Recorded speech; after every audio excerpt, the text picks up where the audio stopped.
What's up everybody, Matt Maran here for another car review. This is of course the 2019 Ram 2500 Laramie trim.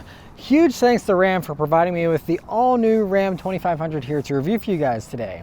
So about the brand new Ram heavy duties. So, there's the 2500 and 3500s. This is the lower 2500 one, but this one does have the upgraded Cummins turbodiesel engine. So, this is a little bit of a heavier duty one than the standard 6.4 liter Hemi V8 versions. This one looks very mean, especially with this black appearance package that this one has. It's very, very imposing, and it is completely different than the Ram 1500, even though it looks pretty similar. But you do have a lot of distinct differences. Up front here, you have a much taller grille and just a much taller vehicle in general. It really sits up a good bit higher than a standard Ram 1500. And then you even have an extra little row of lights there underneath. The normal headlamps, which are, very similar to what you get on a 1500, and then this one has the optional fog lamps down there that look great as well. And even these 20-inch wheels though, on a vehicle this large, these wheels actually look fairly small, but really good looking, again, matching all the blacked out trim and the blacked out badging and everything. It all is very, very cool looking. Going out back there, it's still very attractive, and that's where it looks very, very similar to the Ram 1500. Just a slight tweak to the tail lamps and stuff. And this is just the standard crew cab with the standard size bed there, the 6'4" bed there. And so a good amount of space there, of course, and you can get longer beds, and you can get the mega cab if you want even more space there for the back seat, or you can have less if you just want to go for the standard ones instead of the crew cab here. Lots of options and customization here with these to suit exactly whatever your needs are. And especially with the competing trucks looking more and more aggressive, I think this is a more handsome design that I think will age better than some of the competitors, which again are really trying to be bold and crazy. I think this is a really handsome look.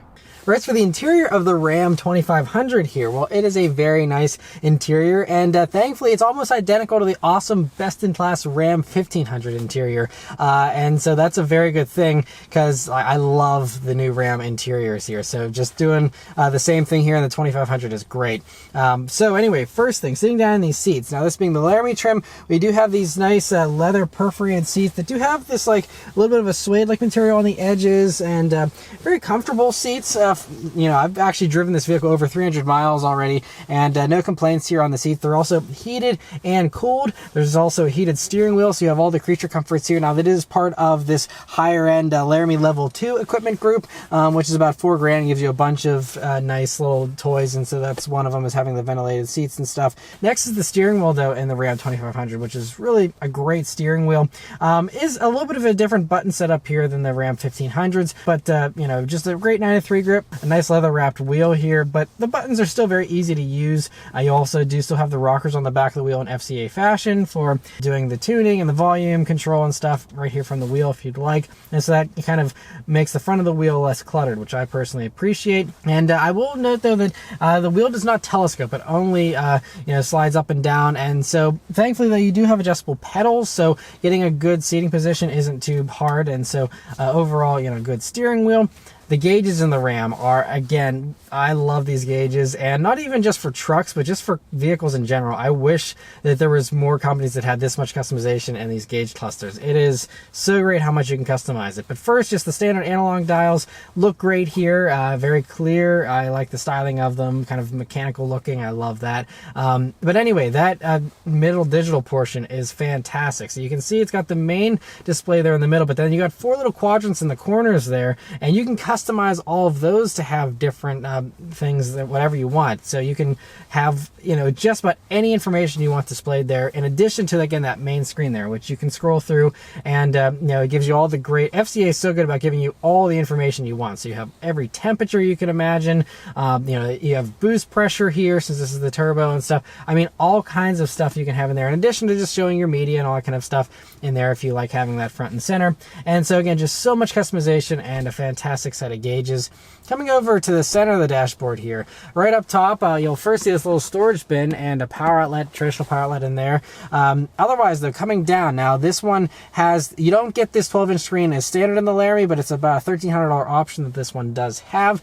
And so, yeah, 12-inch Uconnect screen. This is their new flagship display that, knocked everyone's socks off in the Ram 1500, and is thankfully the same here in the 2500. And it is a very awesome screen. I was was very impressed with my first impression of it. And I still do enjoy this after living with this vehicle for about a week. It is a little more distracting, I will have to say, when you're driving, just because there's more screen to figure out what to touch. So, you know, but all the buttons are fairly large and stuff. It's just something you have to get used to, I think, a little bit more than you would with a smaller screen where you have less places to put your fingers. And you do have the hard buttons here on the sides of it, and navigating through everything is pretty good in typical FCA fashion. There's a few things that, you know, like trying to find satellite radio for the first time was kind of a tricky thing, having to hit the source button because it wasn't one of the saved favorites. But you can customize everything. So all the options you see there, you can drag and drop, and so you can have all the most commonly used stuff there. You can, of course, set your presets for radio. Even these lower menu things here, you can customize those and have whatever you want displayed down there for all your quick shortcuts. Other things with this screen that are fantastic. So you have, of course, your normal backup camera. This one has also the optional 360 camera, which is a great thing to have, especially with a truck this big. I mean, I'm usually driving cars. I'm not a truck person myself, but you know, after a week of driving, I do kind of get used to the dimensions and stuff. But having the 360 cam, especially whenever you're in really tight spots, is very helpful. And unless you are a pro at driving trucks and you never are in a tight space, I think that surround view camera is a must-have option.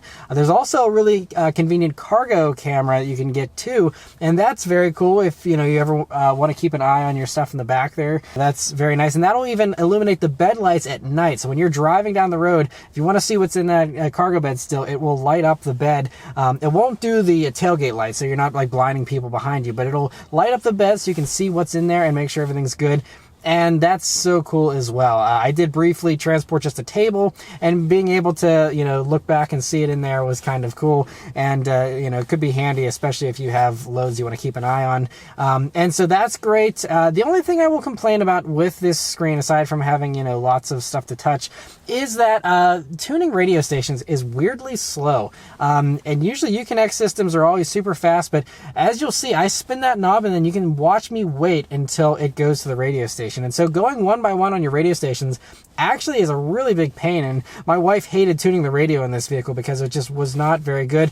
Obviously, you're going to have your presets set most likely, so again, if you buy one of these and live with it and you're not scrolling through radio stations all the time, you won't have this issue, and that's something, I don't know why it's slow. That's the only thing that's really slow on the screen. Everything else is very snappy and responsive, and so overall, still love this screen. It also does Apple CarPlay and Android Auto, of course, and that'll be on the top or the bottom. You can have it wherever you want, and so it's nice with this larger screen. You can have other stuff like climate or whatever you want on that lower half, and so that's great as well. You do still have a few hard buttons here, though, for like your exhaust brake, which is something this has, and trailering stuff, all that stuff is still hard manual control, so that's good. Otherwise, the storage space here in the Ram 2500 is fantastic and typical. I mean, most trucks are very good, but this one especially is very creative with its spaces. So first, in the doors, you have a nice large pocket there with two bottle holders, one larger than the other. You also have this other secondary little bin here higher up, which is great because that lower one is a bit of a reach whenever you have the door closed, but great to have all those. Like I mentioned, you have the top spot here with the power outlet. You also have a sunglasses holder, of course, but then coming down to the lower area, you have this optional RAM charger, which is just a wireless charging pad, but that's great to have there if your phone's so equipped. Other things, though, you have this massive bin here that has two cup holders, also this nice rubberized area as well, but then you can slide this whole thing back, and then you'll see a very nice deep space that is just massive. You also have a power outlet in there, so that's great to have all of that. You'll also see higher up here two USB jacks, two USB-C jacks, and an auxiliary jack, plus a CD drive still, which is nice to have. But anyway, then coming back, you have the center armrest, which is, of course, massive in these trucks these days. Very softly padded, though. You open that up, and you'll see this top level has another USB jack and a nice felt-lined area there. And then you can open up this bottom area, and then you will see an extension of what you saw in the front of this cargo bin, and it's all just a big pass-through. And you also see a cool little diagram there of the generations of the Ram, which is very cool. And even also a bunch of math equations here on the top of the bin, which is another very just cool little thing that they added in. They didn't have to, but just, you know, they go the extra mile here with FCA products, and I really like those little Easter egg touches, I guess you can call them. But yeah, so tons of space there, tons of USB jacks and power outlets and everything else. If you needed even more space, though, they're also on the sides of the transmission tunnel panel here, you have little slots you can hold, you know, some papers and things like that in there. Overall, just you will have no shortage of storage here in the Ram 2500. You also shouldn't have any shortage of back seat space as well. And again, this is just the standard crew cab. You can still get the mega cab, or of course have less back seat space if you want just the standard cab. But this crew cab is really a plentiful amount of space. So I'm 5'9", me sitting behind myself. I easily have 4 to 5 inches of legroom to spare back there. Plenty of headroom, of course. So a really spacious back seat. I actually drove for over 200 miles with 3 people sitting in that bench back there, and they didn't complain about space whatsoever. I mean, they had plenty of room, which is impressive. Most vehicles you can't sit 3 across, but this is such a wide vehicle that of course you just have plenty of room. Other things, there's tons of storage, of course. You have pockets there in the doors. You also have, looking forward, 2 cup holders here on the top. You also see your air vents there, also the rear heated seat controls for the outboard seats. That is something that comes in that Laramie Level 2 package. And then you'll see 2 more USB jacks, 2 more USB-C jacks, and then you also have another power outlet there as well. And so, again, just as many hookups as you have up front here for those rear seat occupants. There's also 2 additional cup holders there in the floor, which is great. And then you can also, you know, those seats will move all kinds of different ways, but the main one is you just flip up the seat bottom there, and then you'll see, you know, obviously plenty of space there. But then you can also, you see there's that little tray, and so you open that up, and then that actually makes it so it can be a level, flat floor there if you want, instead of having to worry about the transmission tunnel. And that's a very cool little touch, and so I'm glad they added that. There's also a full down center armrest with 2 more cup holders built into it, so you have a grand total of 6 cup holders in the back of this vehicle for 3 people potentially. So pretty insane amount of space there, and just so really good, comfortable back seats too. So I didn't have any complaints from any of those 3 rear seat passengers. So overall, a really good back seat here. Now, this being a Laramie trim, you know, this isn't as high up as some of the other ones. There's Laramie Longhorn, and then you can, you know, there's other ones even above that. So this isn't one of the highest trims. This on all those is still almost $78,000 for this truck with all the options it has. But anyway, you know, you still have some hard plastic here that's pretty hollow sounding by your knee. Now, if you go to some of the higher trims, that will be padded nicely and stuff. So you can make this even more luxurious if you'd like. But this one, you know, is still, there are a few cheap spots, I will say, but overall, you know, most truck buyers shouldn't have any issues. The truck bed here in the Ram 2500 is really great as well. So lots of nice little features. So you have a built-in step is the first thing. So getting into the bed is much easier with that step. Now, it is an option. The damped, you know, tailgate is a standard thing, and that is very nice. I always appreciate those. And then anyway, once you're in the bed there's all kinds of great stuff. Now, this one is also optioned for the 5th wheel preparation. So you have the gooseneck thing there in the bed. But otherwise, you have lights in the bed. Like I said, you have that camera. Those are options. But as standard things, you got those tie downs there, those little hooks and stuff. There's all kinds of little ways you can secure things there, as all truck buyers will want and need. And then you also have a power outlet back there as well, so that comes in handy. And so again, I'm no truck expert, but like I said, I threw a table in the back there, tied it down, and you know, all the tie downs were great. Everything worked well, and of course, a very nice spacious bed here in this standard 6'4" bed configuration. All right, so start up and go for a drive. The Ram 2500 has this really great key that has this like nice knurled texture on the sides. There's a few buttons there on the back, but a really nice key actually. I like it a lot. But of course, it's keyless access, keyless entry, and push button start. So you just leave the key in your pocket, hit the engine start button, and it starts right up. All right, so setting off here in the Ram 2500. So, first thing you notice, of course, these trucks are massive, and so that's everything. I mean, you're sitting up super high. I mean, even, you know, driving around next to like 1,500 Rams, or even, you know, large SUVs, you're looking down at everyone in this thing. Looking down at lifted Jeeps, looking down at everything, basically, aside from 18-wheelers. You're the king of the road. Other things, you know, you have great visibility here. Obviously, you're sitting up so high. Great view everywhere, especially, you know, out of the back is great in typical truck fashion. So that's all good. Other things, you have nice natural steering weight that, you know, feels a little bit weighty, which is appropriate, not too light or anything, not too heavy either. You also have a throttle that is fairly relaxed, which is appropriate for a truck, especially a heavy-duty truck like this. So it all does a pretty good job. Now, this is running the 6-speed automatic. All the diesels run the 6-speed auto. That's why you have the column shift here instead of the little rotary switch, which you would have if you had the 8-speed automatic in the normal Hemi V8 versions. And I will say this transmission is interesting. So the shifts aren't the smoothest, but I honestly don't have much of a problem with those. It's mostly just that it is a little slow to respond sometimes, and there are some times where, you know, it obviously has a massive amount of torque, so it wants to rely on that as much as possible, but there are times where I kind of want more of a response, and it's a lot more hesitant to give me a downshift. I realize it's not going to be tuned, you know, the same as a sports car or even a normal family sedan, but it just, you know, so that I gave it a lot of gas, and it took a good solid couple of beats before it gave me that downshift. Again, I get that everything is set up for smoothness, and, you know, you're not going to be drag racing anyone in this, so, you know, you can probably wait a beat or two for your acceleration to come on, but, you know, just wish that sometimes it was a little more eager to downshift, but not a big deal.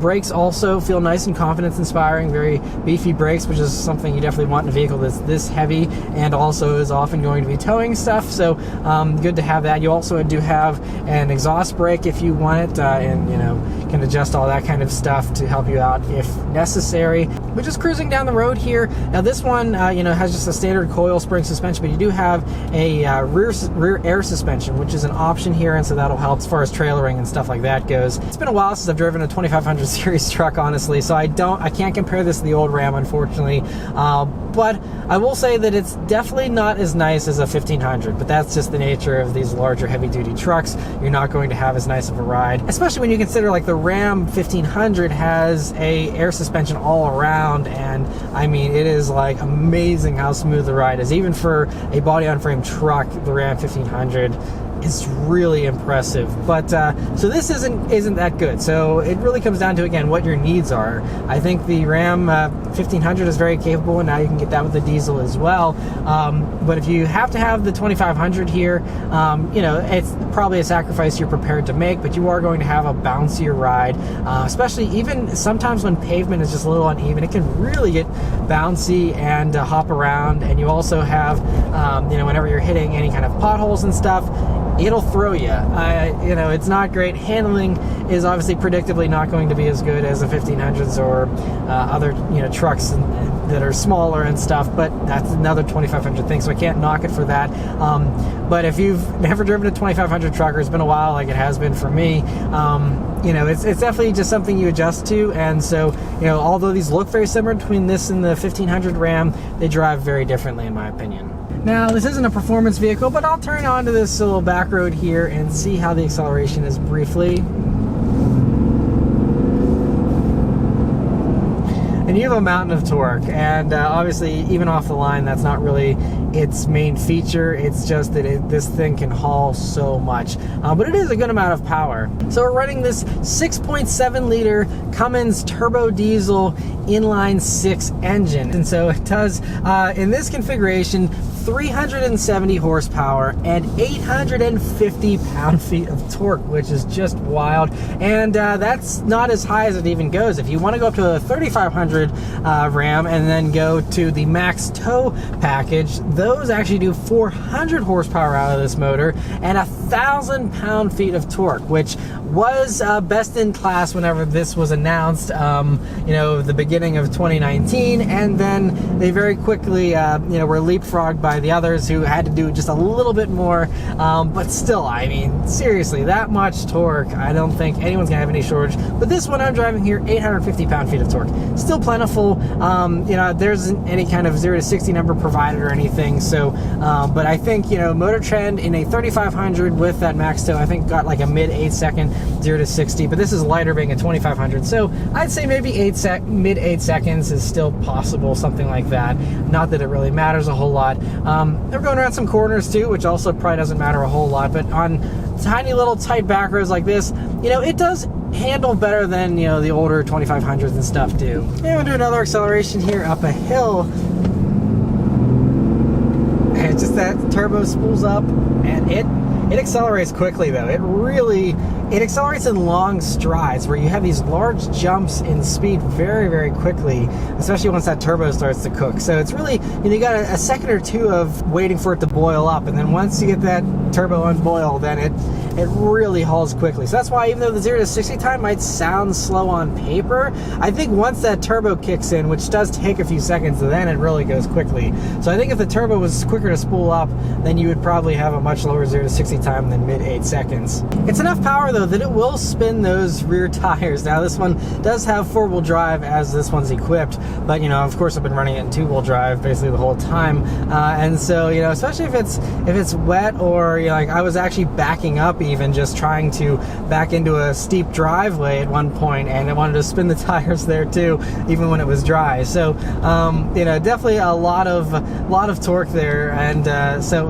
you know, and that torque also just is so just confidence inspiring whenever you're going down the road. It's actually pretty effortless as far as the acceleration. I mean, you just lean into the gas. Sometimes you need a downshift, other times you don't. You just have that massive turbo that spools up and gives you some additional grunt there, but it really just is so effortless the way that it, you know, goes up hills and just does everything. It just, I mean, so over-engineered, so overly capable here.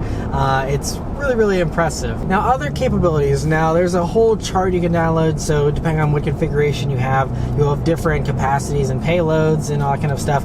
But this one, the towing capacity is just over 19,000 pounds, the way this one's configured with the diesel and stuff.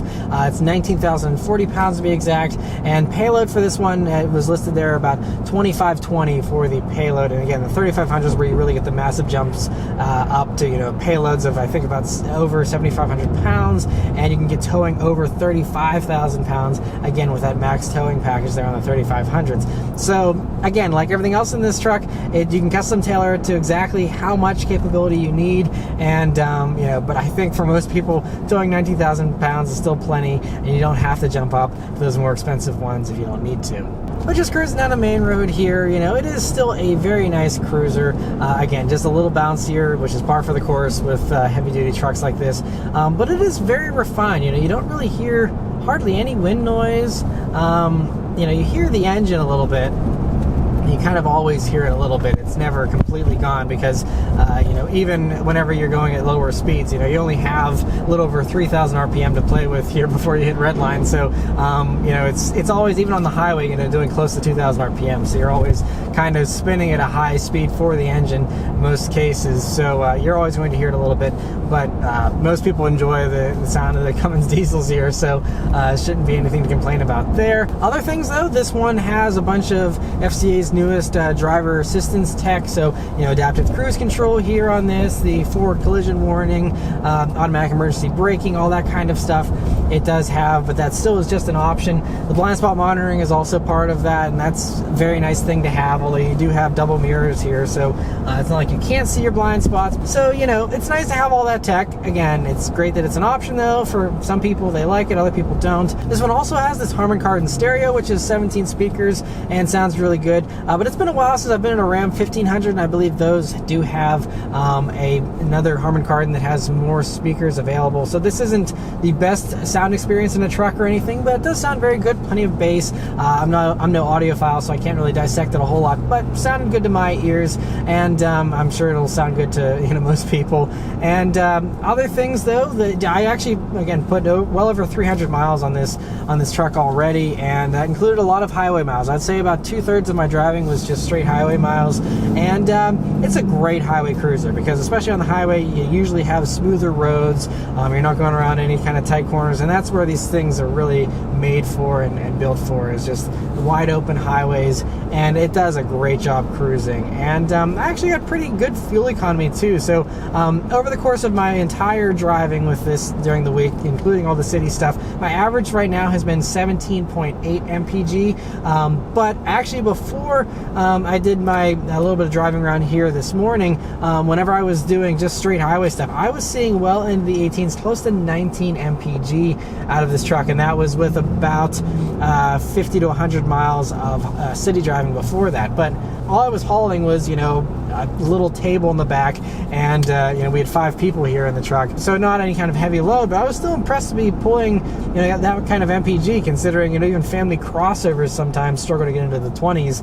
And so the fact that this was doing almost 20 with 850 pound-feet of torque in this massive and heavy truck, I think is actually pretty impressive.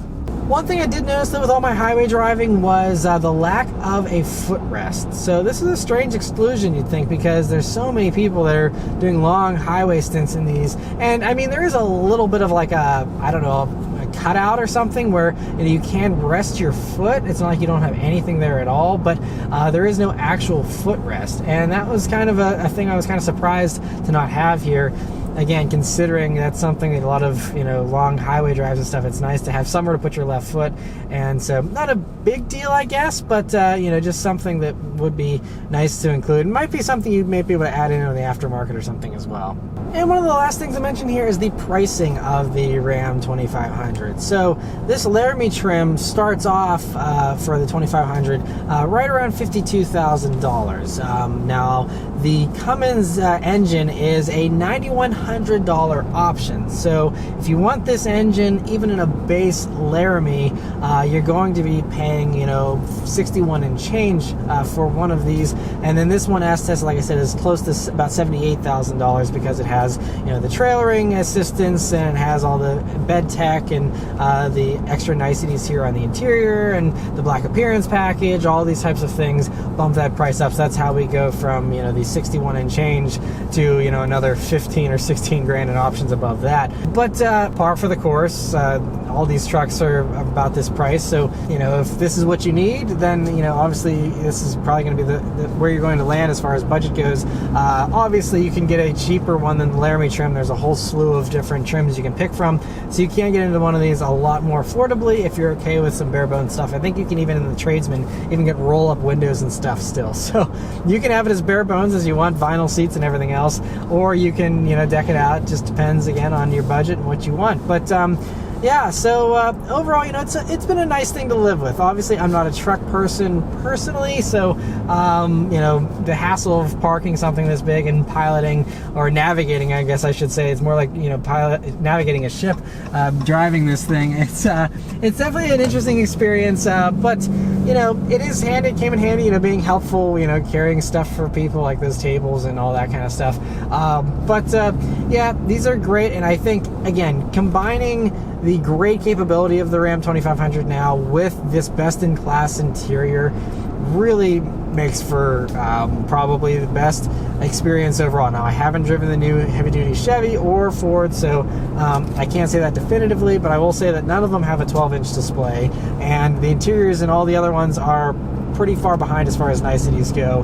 And so if tech is a priority of yours, I think this kind of does that better than those do. And otherwise, like I said, plenty of capability, and I do really appreciate the looks as well. I still think that this is one of the more handsome looking ones that will probably age the best out of the three. And so if it's a vehicle you plan on keeping for a long time, that might be something you'll grow to appreciate as well. But yeah, so anyway, huge thanks to Ram for providing me with this Ram 2500 here to review for you guys today. Let me know your thoughts on the 2500 series and heavy duty series Rams here in the comments below. Thank you guys very much for watching. I'll see you on the next one. Take care.